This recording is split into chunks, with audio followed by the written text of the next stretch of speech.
Morning, Woodrow. Morning, Wood. Morning, Judge. Morning, Commissioners. Morning. Thank you all so much for allowing me to speak today. I think you know that my name is Woodrow Wilson Wagner, and I'm here to officially resign as the chairman of the Victoria County Democratic Party.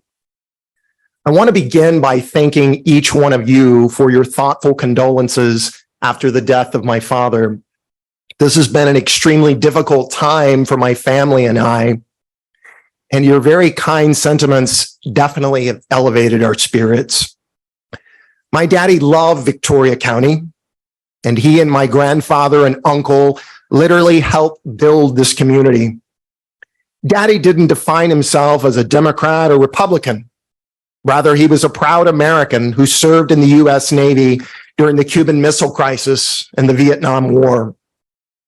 He was also a man of immense faith in Jesus Christ and lived the virtues of faith, hope, and love every day of his life.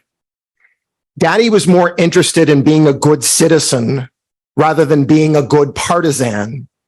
And his life's mission is best described by President Teddy Roosevelt, who said, "It is not the critic who counts, not the man who points out how the strong man stumbles, or where the doer of deeds could have done them better.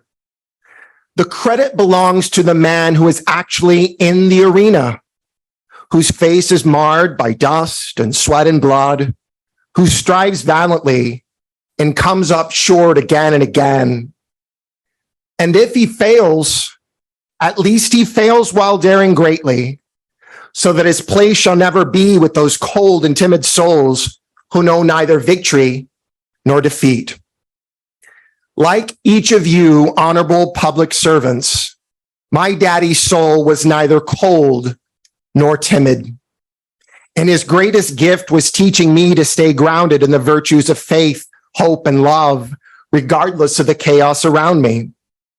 As we know, the political arena can be harsh and demoralizing at times. Yet, like many of you, my Christian ideals have given me the strength to persevere and help the citizens of this community.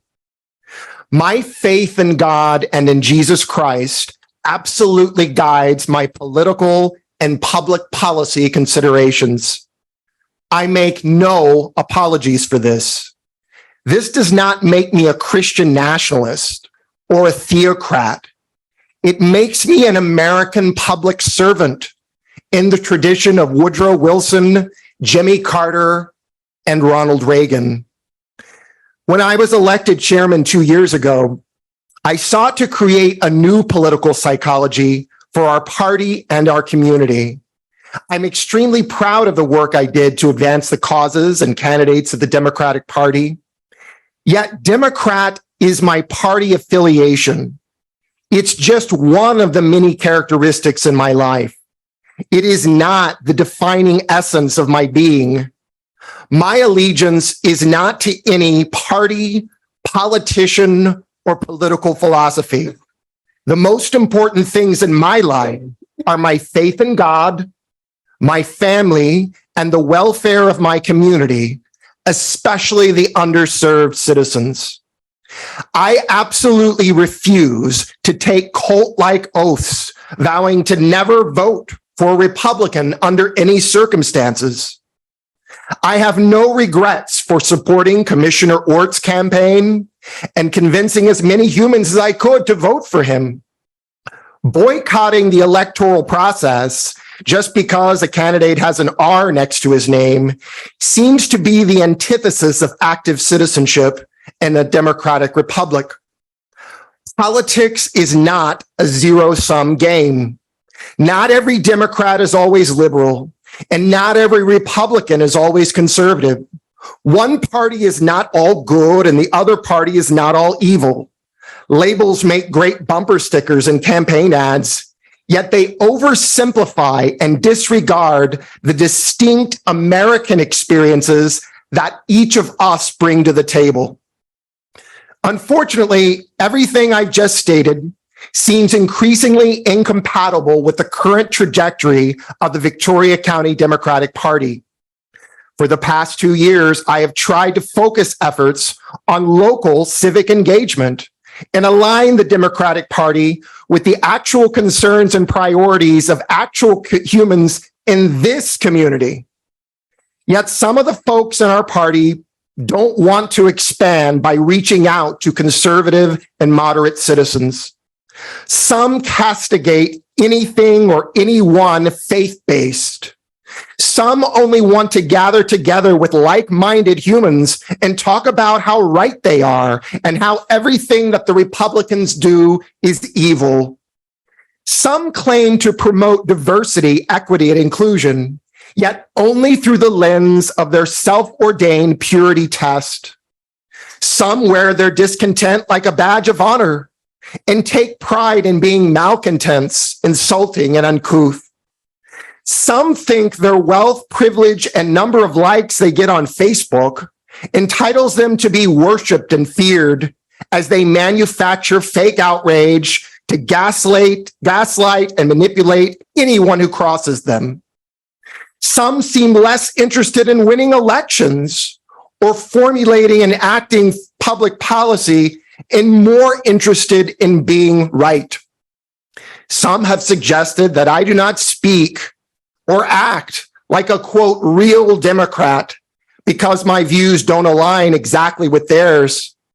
That seems quite intolerant and myopic for a party that supposedly prides itself in inclusion and diversity of viewpoints. This is not a recipe for electoral success. Rather, this is an expressway to oblivion.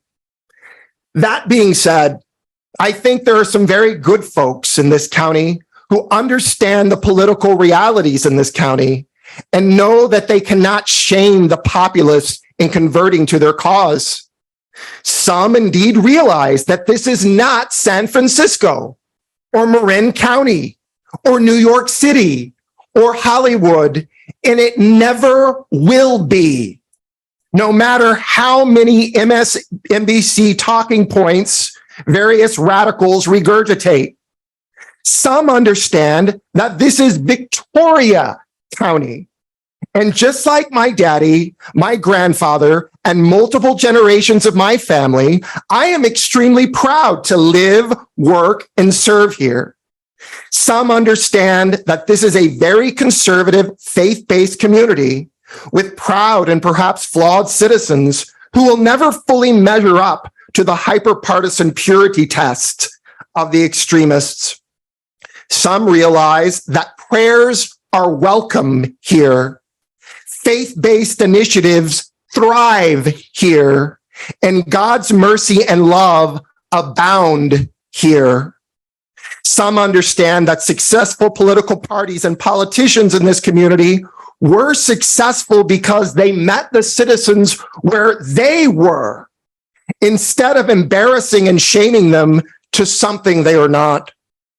Some understand that conservative Democrats like Greg Laughlin, Kenneth Armbruster, Pat Kelly, Wayne Dearlum, Don Posey, and current leaders like Danny Garcia should be emulated, not disregarded and forgotten by ultra-liberty purity tests.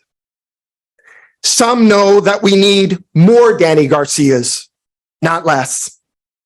The bottom line is that the Democratic Party in Victoria County is on a collision course with annihilation and irrelevance if it does not evolve. Democrats are currently unsuccessful in Victoria County because they don't have a message that resonates with the majority of the voting electorate. Recruiting only like-minded individuals to a cause and creating a cultish tribe brings us no closer to actually electing candidates and creating public policy that improves the lives of those who would sooner go unnoticed. To be clear, I have worked with some really outstanding Democrats in this county, yet those voices are increasingly muted by the ultra-liberal bullies who think they are living in Marin rather than Victoria County. I hope and pray that the Democrats are wise enough to elect a new chairman that appeals to the silent majority of conservative and moderate Democratic voices rather than the loud gongs of the ultra out-of-step liberals. As I conclude this morning, I would like to leave the citizens of Victoria County with one last historical lesson. On the evening of September 25th, 1919, President Wilson delivered a speech in Rocky Ford in Pueblo, Colorado. Afterwards, he suffered a massive stroke. His train steamed back to Washington, D.C., yet Wilson and America were never the same again. The League of Nations failed to be ratified, and Wilson eventually left office as a broken and reviled man. This story provides a cautionary lesson for would-be civic leaders and change agents.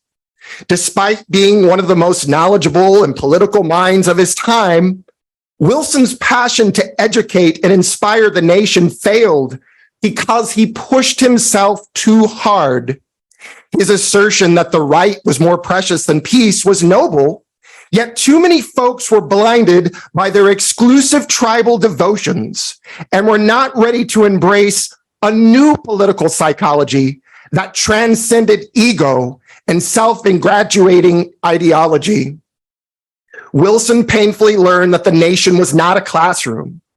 And all the tools he employed so proficiently at Princeton and Versailles were rendered moot after the Pueblo stroke.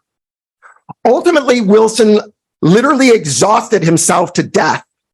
And although his contemporaries wrote him off as a pious idealist, history has vindicated his genius, and he is remembered as a man ahead of his time. Now, I may never be the significant academic or political leader that Woodrow Wilson was, or the great citizen that my grandfather and father were, yet I have spent a lifetime emulating their enlightened examples of injecting moral idealism into public policy to improve the lives of those around me. Like many of you, my only allegiance is to my God, my family, and my community. One of the reasons I became chair a few years ago was to continue the trend of multiple generations of my family to use my talents to give something back. It was my privilege to serve as chairman, and I am grateful to all the humans who have supported, nurtured, and inspired me on this journey. Since the day of my birth in Detar Hospital, this community has given me so much, and I will continue to work with all community leaders, regardless of their partisanship, to do everything I can to make our county a better place. Tribal politics does not enhance the quality of democracy. The majority of the electorate in Victoria County are not horrible, backwards, and deplorable just because they vote for Republican candidates. Democratic ideals in and of themselves are not enough. Partisanship without pragmatism does not enhance the quality of life for those who would go unnoticed.